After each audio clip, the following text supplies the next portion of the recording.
السلام عليكم ورحمة الله وبركاته. الحمد لله رب العالمين والصلاة والسلام على رسوله الكريم وعلى آله وصحبه أجمعين ومن تبعهم بإحسان إلى يوم الدين أما بعد. கண்ணிமிக்க அல்லாஹ்வின் நல்லடியார்களே, இஸ்லாமிய மார்க்கத்தில் பெண்கள் காது மற்றும் மூக்கு குத்துவதின் சட்டம் என்ன என்பதை குறித்து சில தகவல்கள் நம்ம தெரிந்து கொள்வோம். முதலாவது அம்சம் காது குத்துவது. இது சம்பந்தமாக மார்க்கம் என்ன கூறுது அப்படின்றத பற்றி பார்க்கும்போது அறிஞர்கள் இதில் இரண்டு விதமான கருத்தில் இருக்கிறத பார்க்கலாம். பெரும்பான்மையான அறிஞர்கள் அதில் குறிப்பிடும்படியாக பார்த்தீங்கன்னு சொன்னால் ஹனஃபி மதபை சேர்ந்த இமாம்கள், மாலிகி மதபை சேர்ந்த இமாம்கள், அதே மாதிரி ஹனாபிலா மதபை அம்பரி மதபை சேர்ந்த இமாம்கள், இவர்கள் அனைவருமே பார்த்தீங்கன்னு சொன்னால் பெண்கள் காது குத்துவது கூடும் என்ற நிலைப்பாட்டில் இருக்கிறாங்க. ஷாஃபி மதபை சேர்ந்த அறிஞர்களில் சிலர் என்ன சொல்கிறாங்கன்னு சொன்னால் இவ்வாறு பெண்கள் காது குத்துவது கூடாது என்ற நிலைப்பாட்டில் இருக்கிறது. அது அவங்க ஹராமாக பார்க்குறாங்க. இப்போ இது விஷயத்தில் மார்க்க நிலைப்பாடு என்ன, மார்க்கம் இதை பற்றி என்ன சொல்லுது அப்படின்றத பற்றி பார்த்திங்கன்னா, மார்க்க ஆதாரங்களை வைத்து நமக்கு என்ன விளங்குதுன்னு சொன்னால், பெண்கள் காது குத்துவது கூடும், முபா, அது அனுமதிக்கப்பட்ட அம்சம் என்கின்ற சட்டத்தை தான் நாம் மார்க்க ஆதாரங்கள்லேருந்து விளங்க முடியுது. இதுக்கு என்னென்ன ஆதாரங்கள் நீங்கள் பார்த்தீங்கன்னா, முதலாவது ஆதாரம் என்னென்னா நபிகள் நாயகம் சாஸ்னுடைய அங்கீகாரம் இதுக்கு இருக்குது. என்ன அங்கீகாரம்? ரசூல்லாவுடைய சுன்னாவை பார்த்தீங்கன்னா சிலது சொல்லாக இருக்கும், ரசூல்லா சொல்லியிருப்பாங்க. சில விஷயங்களை ரசூல்லா செயல்படுத்தியிருப்பாங்க. சில விஷயங்களை ரசூல்லா என்ன செய்திருப்பாங்க, அங்கீகாரம் கொடுத்துருப்பாங்க. ரசூல்லாவுடைய முன்போ அல்லது அவங்களுடைய உயிர் வாழும்போது ஒரு காரியம் நடந்து அதை ரசூல்லா தடுக்கலைன்னு சொன்னால் அது தக்ரீரியா, சுன்னத்து தக்ரீரியா, அதாவது நபிசாஸ்னுடைய அங்கீகாரம் பெற்ற வழிமுறை அப்படின்ற மாதிரி என்ன செய்வாங்க, அதை சுன்னாவில் கொண்டு வருவாங்க. அப்போ அந்த அடிப்படையில் பார்க்கும்போது இது நபிகள் நாயகம் சாஸ்னுடைய அங்கீகாரத்தில் வரும் அப்படின்றது நம்ம பார்க்கலாம். இதுக்கு நம்ம முதல் ஆதாரமாக என்ன சொல்லலான்னு பார்த்தீங்கன்னா, புகாரியில் 5249 நம்பர் ஹதீஸ், இந்த ஹதீஸ் சஹீஹ் முஸ்லிம்லையும் வருது. அப்துல்லா இப்னு அப்பாஸ் அறிவிக்கிறாங்க, என்னென்னா அல்லாஹ்வுடைய தூதர் ஸல்லல்லாஹு அலைஹி வஸல்லம் அவர்கள் ஒரு பெருநாள் தினத்தில் பெண்களுக்கு உரை நிகழ்த்தினாங்க. அந்த உரை நிகழ்த்தும் போது ஃபவஅதஹுன்ன வதக்கரஹுன்ன வஅமரஹுன்ன பிஸ்ஸதகா, அல்லாஹ்வுடைய தூதர் அந்த மக்களுக்கு, அந்த பெண்களுக்கு உபதேசம் செய்தார்கள், அவர்களுக்கு நினைவூட்டினார்கள், மறுமையை குறித்து அல்லாஹ்வை குறித்து நினைவூட்டினார்கள், அவங்களுக்கு சதக்கா செய்வதனுடைய கட்டளை எடுத்து ரசூலுல்லாஹ் என்ன செஞ்சாங்க, சொன்னாங்க. அப்போ என்ன செய்கிறாங்க, அப்துல்லா இப்னு அப்பாஸ் சொல்கிறாங்க, அப்போது அவங்க சிறுவராக இருந்தாங்க. ஃபரஐதுஹுன்ன யஹ்வீனா இலா ஆதானின்ன உலூகின்ன, அப்போது நான் அந்த பெண்களை பார்த்தேன், அவங்க என்ன பண்ணாங்கன்னு சொன்னால் தங்களுடைய காதணி, அதாவது கம்மல்களையும், ஹுலூக்குன்னு சொன்னால் தங்களுடைய அந்த கழுத்து மாற நெக்லஸுகளையும் என்ன செய்தாங்க, கலட்டி சதக்கா பண்ணாங்க, தர்மத்தை கொடுத்தாங்க அப்படின்றத அப்துல்லா இப்னு அப்பாஸிடம் தெரியப்படுத்துகிறாங்க. இப்போ இந்த ஹதீஸ்லேருந்து என்ன நமக்கு விளங்குதுன்னு சொன்னால், அல்லாஹ்வுடைய தூதர் ஸல்லல்லாஹு அலைஹி வஸல்லம் அவர்கள் சதக்காவை பற்றி சொல்லும்போது அங்கு ரசூலுல்லாவுக்கு முன்பிருந்த பெண்கள் என்ன செய்கிறாங்க, தங்களுடைய காதணிகளை கலட்டி கொடுத்தாங்க, தன்னுடைய கம்மல்களை கலட்டி கொடுத்தாங்க, தங்களுடைய நெக்லஸ்களை கலட்டி கொடுத்தாங்க அப்படின்ற மாதிரி வருது. இதே ஹதீஸ் புகாரியில் மற்ற சில வார்த்தைகளை கொண்டு வருது, சஹீஹ் முஸ்லிம்லையும் மற்ற அறிவிப்புகள்லையும் வருது. அப்போ இந்த ஹதீஸ் நமக்கு தெளிவாக உணர்த்துது. என்ன உணர்த்துதுன்னு சொன்னால், நபிகள் நாயகம் ஸல்லல்லாஹு அலைஹி வஸல்லம் சதக்காவை பற்றி சொல்லும்போது அங்கே இருந்த பெண்கள் தங்களுடைய கம்மல்களை கழட்டி கொடுத்தாங்க. அப்போது இந்த காதையை காது குத்துவது, அதில் கம்மலை போடுவது, அணிவது, இது சம்பந்தமான விஷயத்தில் பார்க்கும்போது நபிசாஸ்னுடைய வருகைக்கு முன்பு ஜாஹிலியத்து காலத்துலேயும் இது இருந்திருக்கு. அந்த பெண்களத்தில் அல்லாஹ்வுடைய தூதருடைய நபுவத்துக்கு அப்புறமும், நபித்துவத்துக்கு அப்புறமும் அந்த பெண்கள் காதணியை என்ன செஞ்சுருக்காங்க, கம்மல் அணிந்திருக்கிறாங்க, அதில் துளையிட்டு அணிந்திருக்கிறாங்க அப்படின்றது என்ன செய்யலாம் பார்க்குறோம். ஆகவே தான் என்ன செய்தாங்க, அதை அவர்கள் கலட்டி கொடுத்தார்கள், அதை தங்களுடைய கைகளால் கலட்டி கொடுத்தாங்க அப்படின்றத ஹதீஸுகளில் நம்ம காண முடியுது. ஆகவே இது நபிகள் நாயகம் ஸல்லல்லாஹு அங்கீகாரம். ரசூலுல்லாஹ் காலத்தில் பரவலாக பெண்கள் கம்மலை அணியக்கூடியவங்களாகவும் காதில் துளையிட்டு அணியக்கூடியவங்களாக இருந்த போதிலும் அல்லாஹ்வுடைய தூதர் என்ன செய்யாத, தடுக்கலை. அப்போ தடுக்கலைன்னா என்ன, இப்போ ரசூலுல்லாஹ்வுடைய அங்கீகாரம் இதுக்கு இருக்குது. அப்படி மார்க்கத்தில் இது கூடாதுன்னு சொன்னால் ரசூலுல்லாஹ் செஞ்சுருப்பாங்க, தடுத்திருப்பாங்க. பாருங்கள், ஒரு ஹதீஸில் நம்ம பார்க்கலாம். புகாரிலேயே 4886 நம்பர் ஹதீஸு, அப்துல்லா பின் மசூத் அறிவிக்கிறாங்க. அதில் அவங்க சொல்கிறாங்க, அல்லாஹ்வுடைய தூதர் சொன்னாங்க இந்த மாதிரிலாம் என்னென்னா, லஅனல்லாஹுல் வாஷிமாத் வல் முஸ்தௌஷிமாத் வன் நாமிசாத் வல் முத்தனம்மிசாத் வல் முத்தஃபல்லிஜாத் லில் ஹுஸ்னி அல் முகய்யிராத்தி ஹல்கல்லாஹ் சொல்கிறாங்க. பாருங்கள், அல்லாஹ் இந்தந்த பெண்களை சபிக்கட்டும். எந்தெந்த பெண்கள்?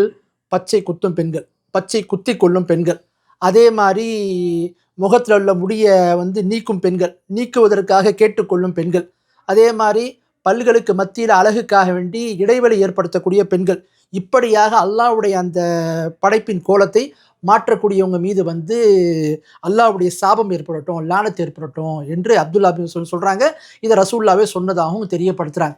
அப்போ இந்த ஹதீஸ்ல நமக்கு என்ன விளங்குதுன்னு சொன்னா, இஸ்லாமிய மார்க்கத்துல பச்சை குத்தி கொள்ளும் பெண்கள், பச்சை குத்தி விடும் பெண்கள், அதே மாதிரி முகத்துல முடி நீக்கும் பெண்கள், நீக்கி விடும் பெண்கள், அதே மாதிரி அழகுக்காக வேண்டி பற்களுக்கு மத்தியில இடைவெளி ஏற்படுத்தக்கூடிய பெண்கள், இப்படிலாம் வந்து செய்யக்கூடிய பெண்கள் மீது அல்லாஹ்வுடைய சாபம் ஏற்படட்டும் என்று அல்லாஹ்வுடைய தூதர் சொன்னதாக நம்ம பார்க்கிறோம்.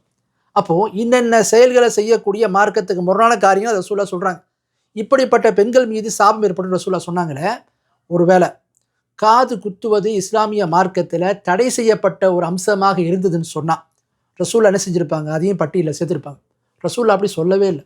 ரசூல்லா வந்து சதக்கா செய்யும் போது அவங்க தங்களுடைய காதுகளை இருந்தது இது என்ன செய்கிறாங்க? கலட்டி கொடுக்குறாங்க. அப்போ காது குத்திருக்க போய் தான் அதை கலட்டி கொடுத்தாங்க. அப்போ மார்க்கத்தில் இது கூடாதுன்னு சொன்னால், இது தடுக்கப்பட்ட ஒரு காரியமாக இருந்ததுன்னு சொன்னால், அறாமுன்னு சொன்னால், நிச்சயமாக என்ன செஞ்சிருப்பாங்க? ரசூல்லா இதை வந்து தெரியப்படுத்தியிருப்பாங்க. ரசூல்லாவை தொட்டு ஒரு ஹதீஸு கூட நேரடியாகவோ அல்லது மறைமுகமாகவோ இது கூடாது அப்படின்ற மாதிரி இல்லை. அப்போது இளமுக்கு விளங்கலாம் இஸ்லாமிய மார்க்கத்தில் இது தடை செய்யப்பட்ட அம்சம் இல்லை. அப்படி இருந்தால் ரசூல்லா சொல்லுவாங்க. அதுதான் பாருங்க, உசூல் ஃபிக்ஹ்ல கூட சொல்லுவாங்க, தஅkhீருல் பயானி அன் வக்தில் ஹாஜா லா யஜூஸ். சில இதில் தஅkhீருல் பயானி அன் வக்தில் ஹாஜா மும்தனி. அதாவது ஒரு விஷயத்தை வந்து சொல்ல வேண்டிய அவசியமான நிலைகளில் அல்லாஹ்வுடைய தூதர் அதை பற்றி விளக்கம் அளிக்காமல் அதை வந்து தெரியப்படுத்தாமல் விடுறாங்கன்னா அது மாதிரி வந்து முடியாது. அது மாதிரி மார்க்கத்தில் இருக்காது ஒரு அம்சம். அப்போ ஒரு விஷயத்தில் கூடாதுன்ற ரசூல்லா கூடாதுன்னு சொல்லிடுவாங்க.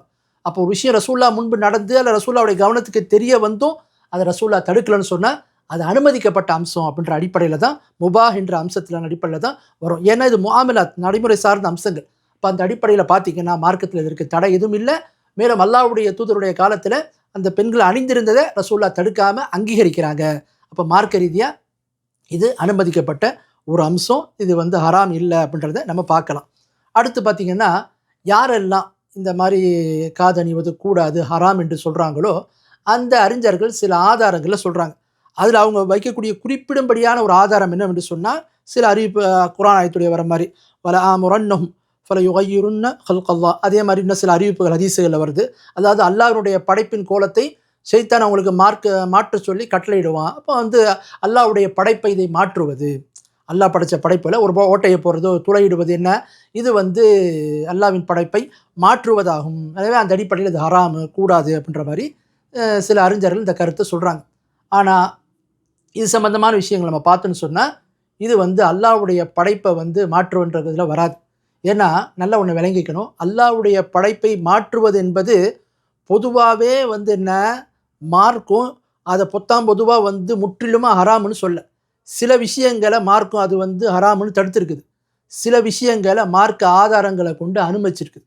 உதாரணத்துக்கு நீங்கள் பார்த்தீங்கன்னு சொன்னால் அனுமதிக்கப்பட்ட அம்சங்கள் அல்லது ஆர்வமூட்டப்பட்ட அம்சங்கள் நீங்கள் பார்த்தீங்கன்னா வலியுறுத்தப்பட்ட அம்சங்கள், இன்னும் சில கடமையான அம்சங்கள் கூட இருக்குது. உதாரணத்திற்கு கத்னா செய்வது. கத்னா செய்வதை பொறுத்த வரைக்கும் இஸ்லாமிய மார்க்கம் என்ன செய்யுது? அதை வலியுறுத்துது, கட்டளையாக சொல்லுது. அப்போது அது என்ன அல்லாஹ்வுடைய படைப்பை மாற்றுவது வருமா? வராது.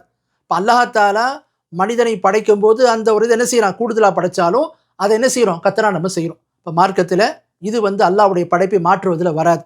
அதே மாதிரி பார்த்திங்கன்னா ஆண்கள் முடியை வந்து வெட்டுவது, அதே மாதிரி மீசையை கத்தரிப்பது, இது கூட என்ன அப்படியே விட்டால் ஒரு மனித விகாரமாக இருப்போம். மார்க்கம் என்ன செய்யுது? அதை வந்து வலியுறுத்துது, நீங்கள் முடியை வெட்டணும் அப்படின்ற மாதிரி, மீசையை கத்தரித்து கொள்ளுங்கள் என்கின்ற மாதிரி என்ன செய்யுது? சொல்லுது. அதே மாதிரி நகங்களை வந்து வெட்ட சொல்லுது மார்க்கம். அப்போ அதே மாதிரி பார்த்தீங்கன்னு சொன்னால் ஆண்கள் தங்களுடைய முடி வெள்ளையாக இருக்குன்னு சொன்னால் அதை என்ன செய்யலாம்? அவங்க வந்து மருதாணியை தடவி அதை மாற்றலாம். இப்போ இந்த மாதிரி அல்லாஹ் நமக்கு கொடுத்த அந்த கோலத்தில் மார்க்கம் அனுமதித்த முறைகளில் சில விஷயங்களில் மாற்றங்கள் செய்கிறத மார்க்கம் என்ன செய்யலை? தடுக்கலை. அப்போ அல்லாஹ்வுடைய படைப்பின் கோலத்தை மாற்றுவது அப்படியே எல்லா விஷயத்துக்கும் பொருந்தாது. மார்க்கம் எந்த விஷயத்தில் அனுமதி அளிச்சிருக்குதோ, மார்க்கம் எந்த விஷயத்தில் அங்கீகாரம் தந்திருக்குதோ, எந்த விஷயத்தில் வலியுறுத்தி இருக்குதோ, எந்த விஷயத்தில் கட்டளையிட்டு இருக்குதோ அதை ஒருத்தர் செய்கிறாருன்னா அது அல்லாஹ்வுடைய படைப்பின் கோலத்தை மாற்றுவதில் வராது அப்படின்றத பார்க்கலாம். இதற்கு உதாரணமாக நீங்கள் பார்த்தீங்கன்னா அபுதாவுதில் திருமிதியில் வரக்கூடிய ஹதீஸ், உர்ஃபுஜா இப்னு அசத் என்று சொல்லக்கூடிய சஹாபி ஒரு போர்க்களத்தில் அவங்க ஈடுபட்டிருக்கும் போது என்ன செய்யுது? வாள் வந்து அவங்களுடைய மூக்கில் பட்டு மூக்கு வந்து வெட்டுப்பட்டுடுது. அப்போ என்ன செய்கிறாங்க? வெள்ளியிலான மூக்கை வந்து மாதிரி செஞ்சு வச்சுருக்கிறாங்க. அதில் துர்நாற்றம் வீசுது. இப்போ ரசூல் அவங்களுக்கு தங்கத்தில் அதை பயன்படுத்துறதுக்கு அனுமதி கொடுத்தாங்க. இப்போ இந்த மாதிரி சில காரணங்களால் வந்து மார்க் என்ன செய்யுது? சில விஷயங்களில் செய்யும்போது அது வந்து அல்லாஹ்வுடைய படைப்பில் மாற்றுவதாக வராது. அப்புறம் முன்னாடியே பார்த்தோம், அல்லாஹ்வுடைய தூதருடைய முன்பு அந்த பெண்கள் என்ன செஞ்சாங்க, அறியாமை காலத்தில காதுக்கு வந்து துளையிட்டு அணியக்கூடியவங்களா இருந்தாலும், ரசூலுல்லாஹ் காலத்தில செஞ்சிருக்காங்க, அணிந்திருக்கிறாங்க அப்படின்றத பார்க்குறோம். எனவே மார்க்கத்தில இது அல்லாஹ்வுடைய படைப்பின் கோலத்தை மாற்றுவதுன்ற அம்சத்தில இது வராது. ஏன்னா, ரசூலுல்லாஹ்வுடைய அங்கீகாரம் இதுக்கு இருக்குது. ரசூலுல்லாஹ் தடை செய்யப்பட்டதா இருந்தா, இதெல்லாம் கூடாதுன்னு லிஸ்ட்ட குடுத்தாங்கல்ல. இது நடைமுறை சார்ந்த அம்சம். அப்ப அந்த லிஸ்ட்ல இத சொல்லவே இல்ல ரசூலுல்லாஹ். இதை குறித்து வந்து நேரடியா எந்த ஒரு தடையும் ரசூலுல்லாஹ் என்ன செய்யல, தெரியப்படுத்தல. அப்ப அந்த அடிப்படையில பார்த்தீங்கன்னா, காது குத்துவது என்பது அனுமதிக்கப்பட்ட ஒரு அம்சம், முபாஹான ஒரு அம்சம் அப்படின்றத நாம பார்க்கலாம். இப்ப இது கூடாதுன்றவங்க என்ன செய்றாங்க, இந்த மாரி சில ஆதாரங்கள சொல்லும்போது, அத வந்து என்ன செய்றாங்க, அல்லாஹ்வுடைய தூதர் வந்து சொல்வதற்கு முன்னாடி அந்த பெண்கள் வந்து துளையிட்டு இருந்தாங்க, காது குத்தியிருந்தாங்க. அதுக்கப்புறம் வந்து என்ன செய்யல, அது பொருந்தாது அந்த சட்டம்ன்ற மாரி சொல்றாங்க. அதுல என்ன விளங்குதுன்னா, அல்லாஹ்வுடைய தூதருடைய நபித்துவத்துக்கு முன்னாடி அறியாமை காலத்திலேயே அல்லது அவங்களுடைய அந்த சட்டம் வர்றதுக்கு முன்னாடியே, அவங்களுக்கு வந்து நபித்துவத்துக்கு முன்னாடியே அவங்க இதெல்லாம் காதணி அணிஞ்சிருந்தாங்க, குத்தியிருந்தாங்கன்னு சொன்னாலும், அல்லாஹ்வுடைய தூதரை தொட்டு நபித்துவத்துக்கு அப்புறம் எத்தனையோ பெண்கள் இருந்தாங்க. அல்லாஹ்வுடைய தூதர் எந்த ஒரு பெண்களையும் நீங்க வந்து என்ன செய்யக்கூடாது, வரக்கூடிய பெண்கள் யாரும் வந்து காது குத்தக்கூடாது, அதில் காதில் வந்து ஓட்டையிட்டு நகை அணியக்கூடாதுன்னு ரசூலுல்லாஹ் சொல்லவே இல்ல. அப்ப நமக்கு என்ன விளங்குதுன்னு சொன்னா, இஸ்லாமிய மார்க்கத்தில காது அணிவது, அதற்காக வேண்டி துளையிடுவது போன்ற அம்சங்கள் மார்க்கத்தில தடுக்கப்பட்டதல்ல. இது அல்லாஹ்வுடைய தூதருடைய அங்கீகாரத்தில, அதாவது ரசூலுல்லாஹ் அவங்களுக்கு முன்னாடி நடந்திருக்கு, அவங்க காலத்தில் நடந்திருக்கு. ரசூலுல்லாஹ் அத தடுக்கல. எனவே இது ஒரு அனுமதிக்கப்பட்ட அம்சம்ன்ற கருத்து தான் மிக மிக சரியானதாகவும், வலுவானதாகவும் இருக்குது அப்படின்றத நாம பார்க்கலாம். அடுத்து பார்த்தீங்கன்னா 2வது அம்சம் மூக்கு குத்துவது. இந்த மூக்கு குத்துவத பொறுத்தவரைக்கும் பார்த்தீங்கன்னா, எந்த ஒரு ஆதாரமும் குர்ஆன்லேருந்தோ, ஹதீஸ்லேருந்தோ மூக்கு குத்துவது சம்பந்தமான எந்த ஒரு ஆதாரமும் இல்ல. அதனால தான் பாருங்க அறிஞர் என்ன சொல்றாங்க, குறிப்பிடும்படியா பார்த்தீங்கன்னா, ஷேக் உசைமீன் ரஹிமஹுல்லாஹ் கூட சொல்றாங்க, இது வந்து என்ன, இது மாரி எந்த ஒரு ஆதாரமும் குர்ஆன் சுன்னாலேருந்து இல்ல.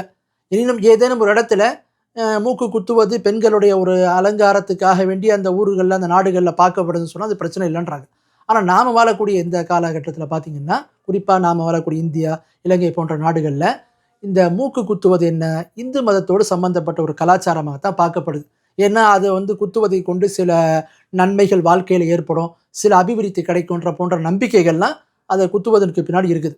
எனவே இது வந்து ஒரு இந்து மதத்தோடு சம்பந்தப்பட்ட ஒரு நம்பிக்கையாவும், அவங்களுடைய ஒரு சடங்கு சம்பிரதாயமா இருப்பதினால, இந்த மாரி மூக்கு குத்துவது, மெட்டி அணிவது இது போன்ற விஷயங்கள் எல்லாம் பெண்கள் தவிர்த்துக் கொள்ள வேண்டும். அப்ப மார்க்கத்தில அனுமதிக்கப்பட்ட அம்சங்கள்ல காது குத்துவது என்பது கூடும் அப்படின்றத நம்ம பார்க்கிறோம். ஆகவே எந்த விஷயத்த சொன்னோமோ, அத சரியான முறையில விளங்குவதற்கு அல்லாஹ் நம் அனைவருக்கும் அருள் புரிவானாக.